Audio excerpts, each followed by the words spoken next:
সুখীপুর গ্রামের সবার মনে ছিল অনেক সুখ। ধনী গরিব নির্বিশেষে সবাই সুখে শান্তিতে বসবাস করত। বেনু, অনেক বেলা হয়ে গেল রে। না হলে আজকের রোজগারও হাতছাড়া হয়ে যাবে। তাছাড়া দিন শেষে হিসেবের খাতায় তো ঠিকই টাকা জমা দিতে হবে।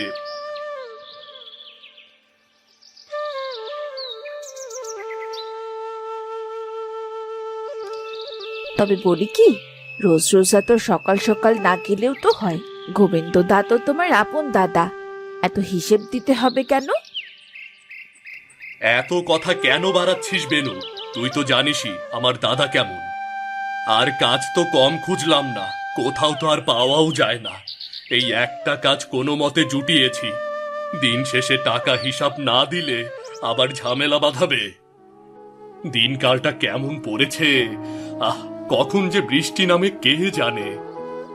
হ্যাঁ, আর শোনো, ফেরার পথে আমাদের নিমকির জন্য কিছু নিয়ে এসো। আচ্ছা আচ্ছা, নিয়ে আসবো।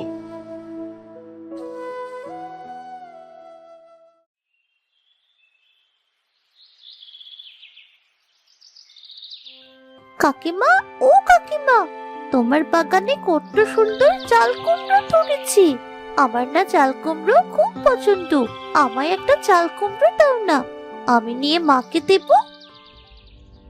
হ্যাঁ রে মুখপুরি, সকাল সকাল এসে আমার চাল কুমড়োর ওপর নজর দিচ্ছিস?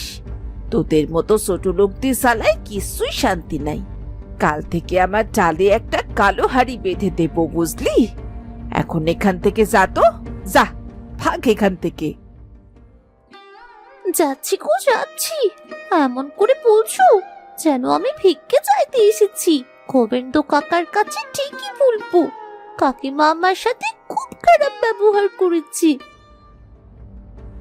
দাঁড়া দাঁড়া, যত বড় মুখ নয় তত বড় কথা। আমার নামে আমার স্বামীর কাছে নালিশ করবি? এখনই দাঁড়া, তোকে দেখে নিচ্ছি।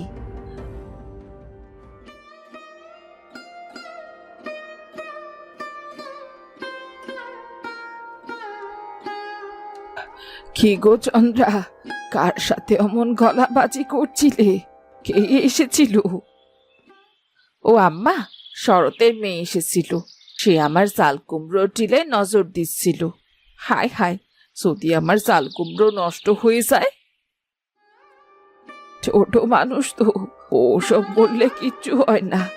শরতের দিনকাল ভালো যায় না, মেয়েটাকে ভালো মন্দ খাওয়াতেও পারে না। যদি আসে খালি হাতে ফিরিয়ে দিও না। আমার বইয়েই গেছে শরতের মেয়েকে খাওয়াতে। মুখ পুরি একটা, এক এক দিন এসে এক এক জিনিস চাইবে। আচ্ছা আম্মা, আপনি ঘরে যান, এই অসুস্থ শরীরে রোদে দাঁড়াবেন না। এই নিমকিটা যে সকালবেলা কোথায় বেরিয়েছে, কোথায় সে গেল মেয়েটা? দিনকে দিন মেয়েটা একেবারে দোষী হয়ে যাচ্ছে, আমার একটা কথাও শুনে না। আরে ও বেনু, একা একা কার সাথে কথা বলছিস রে? ও শান্তি কাকিমা, এসো এসো। একা একা কি আর সাথে কথা বলছি? দেখো না, বেলা মাথার উপরে, মেয়েটা সেই সকালে বেরিয়েছে, তার এখনো ফেরার কোনো হদিস নেই। ওরে বেনু, এত রাগ করছিস কেন? এই বয়সে ছেলে মেয়েরা একটু দোষীপনা তো করবেই। সে কথা বলেই তো গোবিন্দ আমায় ঠেকিয়ে রাখে, কিন্তু আর কতদিন চলবে এইভাবে? মেয়েটা তো দিন দিন বড় হচ্ছে, ওর কথা তো আমাকেই ভাবতে হবে।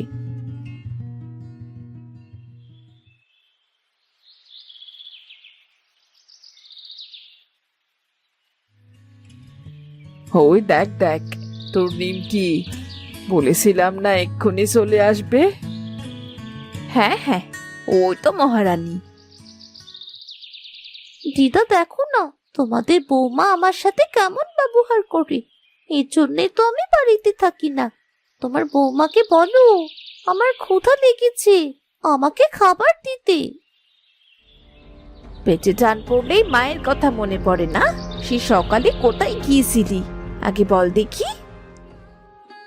সে কথা আর শোনো না তুমি মা, আজ ঘুরতে ঘুরতে চন্দ্রা কাকিমার বাড়ি গিয়েছিলাম। কাকিদের ডালের চাল কুমড়ো দেখে আমার খুব লোভ হয়।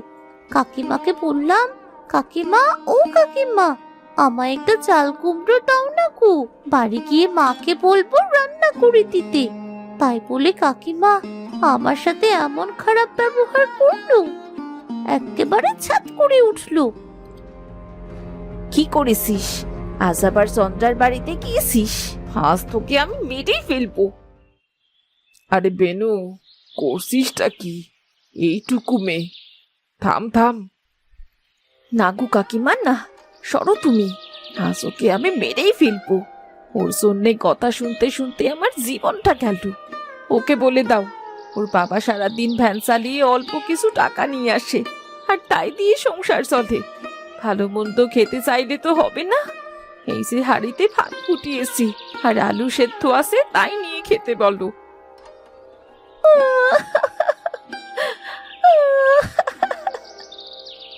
আরে দাদু ভাই, কাঁদিস না। বাবা মায়ের অভাবে সংসারে এমন করতে নেই। আমার আবার বাড়িতে যেতে হবে। বাড়িতে যে কেউ নেই রে। তুই যাবি? তুই যাবি আমার সাথে?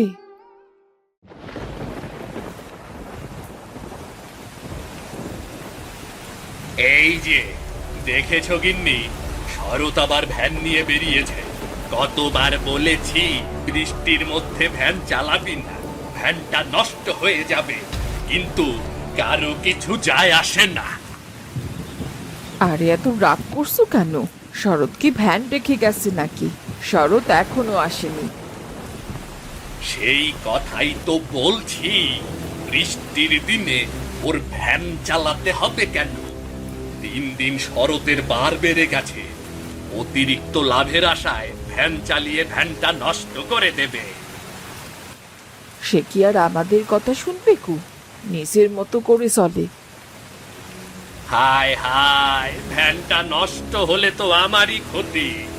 এই শরৎ যা করে না, আজকে আসলে আচ্ছা মতো বকে দেব।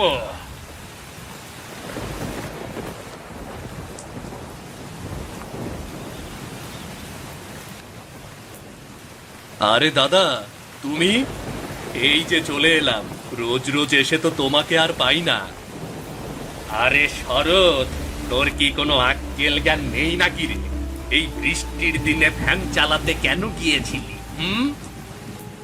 কি আর করা দাদা, নিজের তো আর ভ্যান নেই। তোমার ভ্যানটা নিয়ে 2 টাকা ইনকাম করি, নইলে সংসার চালাবো কিভাবে দাদা? তোর কি একটুও বুদ্ধি নেই নাকি? এই বৃষ্টির মধ্যে ভ্যান চালিয়ে আবার ভ্যানটা একেবারে নষ্ট করে ফেলেছিস। ভাবছিস শুধু নিজের লাভের কথা, তাই না? দাদা, কাজ না করলে তো পেট চলবে না। কিভাবে পেট চালাবো? আজ কিছু টাকা হাতে এসেছে, সেই টাকাটা বাড়িতে নিয়ে গেলে অন্তত বাজার হবে। মেয়েটা সকাল থেকে আলু সিদ্ধ খেয়েছে, আজ যদি বাজার না করে নিয়ে যাই, বেনু খুব রাগ করবে। আমি কিছু শুনতে চাই না, আমার আজ টাকার দরকার। আজকে যা কামিয়েছিস পুরো টাকাটা আমাকে দে। দে বলছি। তুমি আমার নিজের দাদা হয়েও এমন করতে পারলে? মেয়েটা আমার দিকে চেয়ে রয়েছে। আমার আজ টাকাটা লাগবে, পুরোটা দিয়ে যা বলছি। ঠিক আছে দাদা, নাও, এই নাও সবটা।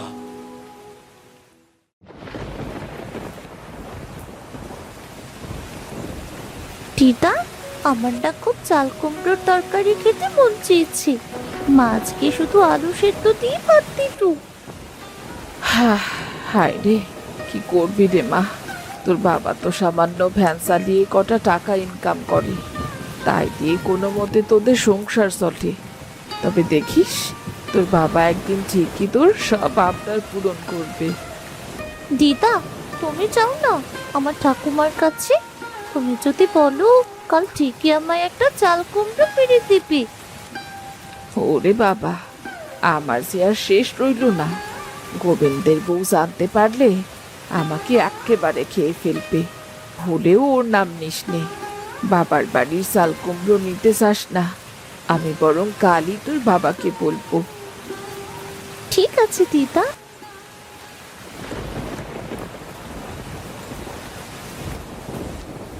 বাবা, ও বাবা, আজকে আমার জন্য কি এনেছো? কিছু আনতে পারিনি রে মা। তোর গোবিন্দ কাকা আজকে ভ্যান চালানোর সব টাকাই নিয়ে নিল রে মা। রোজ রোজ এত কষ্ট করে ভ্যান চালাও, আবার টাকার অর্ধেকটাও দিয়ে দিতে হয়। আজ তো পুরো টাকাটাই রেখে দিল। তাহলে এই সংসারটা চলবে কিভাবে শুনি? আমি বলি কি, তুমি এই কাজটাই বাদ দাও। এই কাজ বাদ দিলে আমি কি করে খাবো বলো? তোমার একটা ব্যবসা করতে হবে শরৎ। আর কতদিন এভাবে গোবিন্দ দাদার কাছে গিয়ে স্যাঁচড়ার মতো বারবার ফ্যান চাইবে? দেখো, মেয়ে কবে থেকে চাল কুমড়ো খেতে চাইছে। গতকালই আমি মেরেছিলাম। তুমি বাবা হয়েও যদি ওর জন্য ব্যবস্থা করতে না পারো, তাহলে যে আর ভিক্ষা করা ছাড়া আমার কোনো উপায় নেই। এসব কি বলছো বেনু? আচ্ছা, আমি যাই, গোবিন্দ দাদার বাড়িতে যাই, দেখি যদি একটা চাল কুমড়ো পাওয়া যায়, সেটা দিয়ে তরকারি রান্না করে অন্তত মেয়েটার মন ভরাতে পারবো।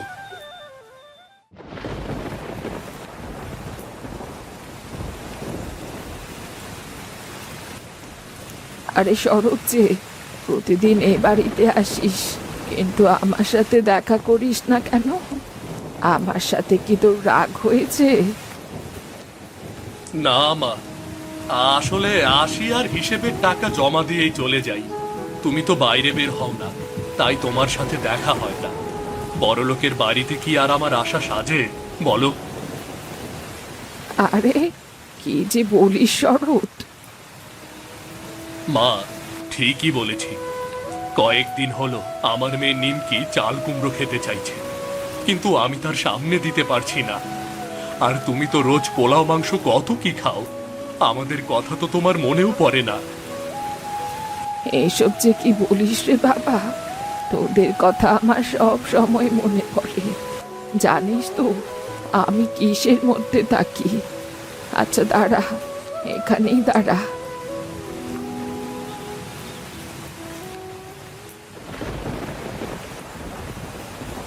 এই নে শরৎ, এখানে কিছু টাকা আছে। আজকে বাজারে গিয়ে বড় একটা ইলিশ আর একটা চাল কুমড়ো কিনে আনিস। মেয়েটাকে ভালো করে রেঁধে খাওয়া, তাহলেই আমার কলিজা শান্তি লাগবে। মা, তুমি কষ্ট করে কটা টাকা জমিয়েছো, সেটা আবার আমাকে কেন দিচ্ছ? তুমি রেখে দাও, তোমারই কাজে লাগবে মা, রেখে দাও তুমি। আরে না রে না, তুই নিয়ে যা, তোরা খেলেই আমার শান্তি লাগে রে। আরে শরৎ, তুই জানিস না আমি কত কষ্ট করে আছি এই বাড়িতে। গোবিন্দ আর তার বউ কেমন মানুষ, সেটা শুধু আমি জানি। এত চাল কুমড়ো ঝুলছে ডালে, একটা চাল কুমড়ো যদি শরতের মেয়েকে দিত, তাহলে কি এমন ক্ষতি হতো? শরতের সামর্থ্য থাকলে আজ আমি শরতের বাড়িতেই থাকতাম, কিন্তু তার নিজের পেটই তো চলে না, সেখানে আমি থাকি কি করে বল? বলি, একা একা কি বিড়বিড় করছেন? আমার নামে আবার গালাগালি করছেন না তো? দেখলাম তো ছেলের সাথে খুব গল্প করছেন। বুড়ো বয়সে এসে স্বভাবটা পাল্টাচ্ছেন না কেন? দুমুঠো ভাত পাচ্ছেন, সেটাই কি যথেষ্ট না? উল্টে আমার নামে বাজে কথা বলছেন। কি চান আপনি শুনি?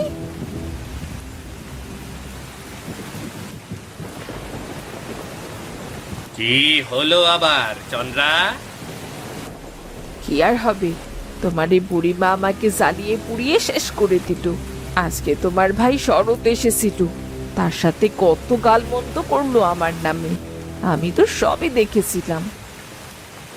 থাক চন্দ্রা, ছাড়ো, বুড়ো মানুষ, এসব নিয়ে মাথা ঘামিও না তো।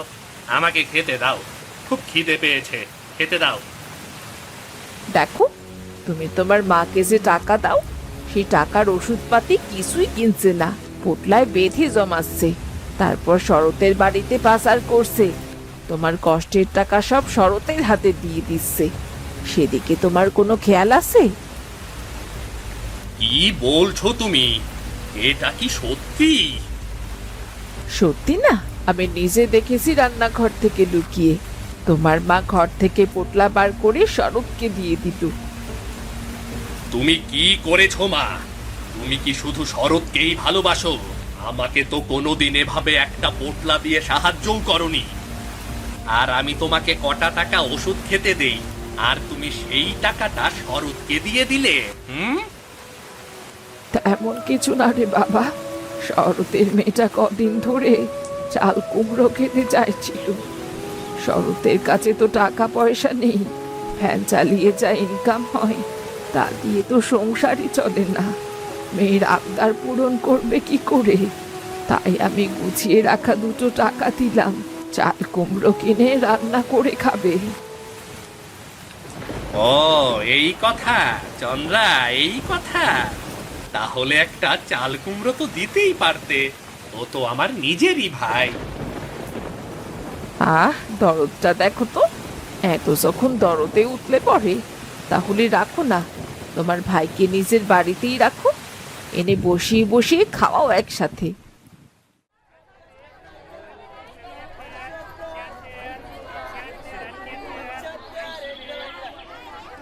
আরে দাদা, এই দিকাহেন একেবারে সস্তায় দিমু, পদ্মার ইলিশ 700 টাকা কেজি। দাদা এই দিকাহেন।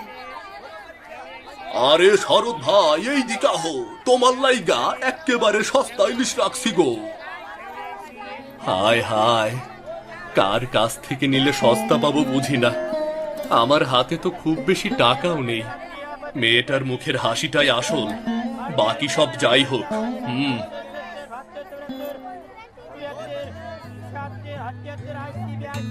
আচ্ছা ভাই, ইলিশের কিলো কত করে দিচ্ছ? তোমার জন্য রাখতাছি ভাই মাত্র 500 টাকা কিলো। তবে এইটা কিন্তু একেবারে টাটকা পদ্মার ইলিশ। আচ্ছা তাহলে দাও একটা ইলিশ, বড় দেখে দিও, আর যেন একেবারে সাদা মাংস আর টাটকা গন্ধ যেন থাকে, কেমন?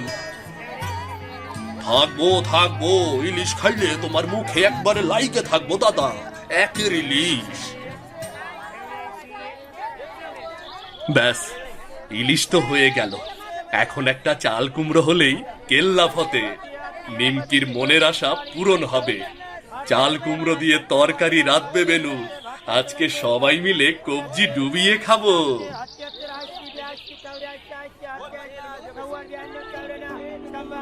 ও ভাই, চাল কুমড়ো কিলো কত করে? 50 টাকা কেজিতে দিতাছি ভাই। শরৎ ভাই, হাতে দেখি ইলিশের ঝোলাও। চাল কুমড়া দিয়ে রাখবা নাকি গো? হ্যাঁ গো ভাই, চাল কুমড়ো ইলিশই করবো। তা দাও না, একটা ছোট দেখে দাও আমাকে, দাও দাও।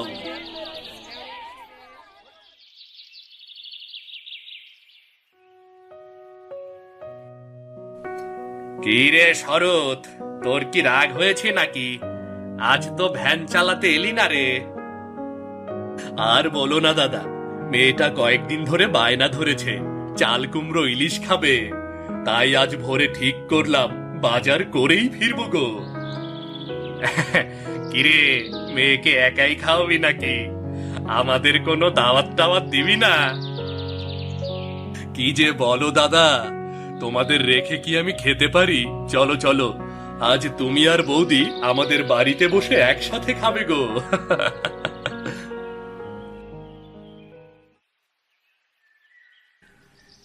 জীবনে প্রথম দাদা এমন করে আমাকে ডাকলো।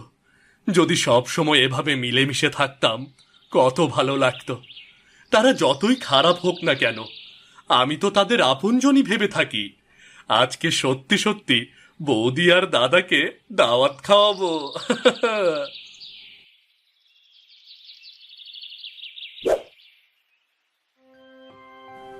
কই গো বেনু, কোথায় গেলে?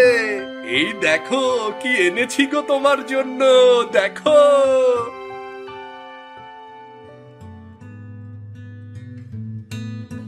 কি এনেছো গো? এত খুশি খুশি দেখাচ্ছে কেন? আজকে আমার মেয়েকে জমিয়ে রান্না করে দেবে।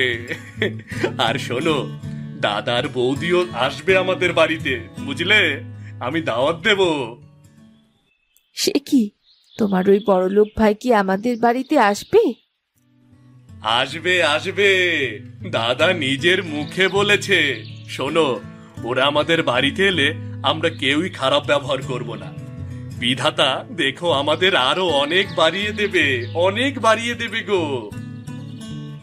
ঠিকই বলেছো, আমি যাই, তাড়াতাড়ি গিয়ে রান্নাটা বসিয়ে দিই।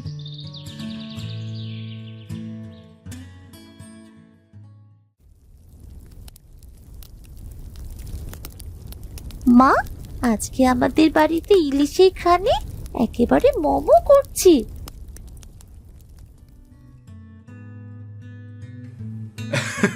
কি গো, তোমরা এসেছো? আমি খুব খুশি হয়েছি। বৌদি, কতদিন পরে তুমি বাড়িতে পা রাখলে গো।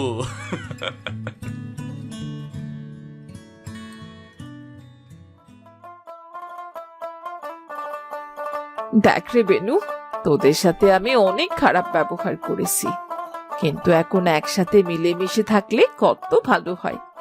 আমাদের চালে কত চাল কুমড়ো, আমি যদি একটা তোদের দিতাম, তোদের এত কষ্ট করা লাগতো না। যাই হোক, আমায় তুই ক্ষমা করে দে বোন। আয় আয়, চল, দুপুর হয়ে গেছে, সবাই একসাথে খাবি, চল।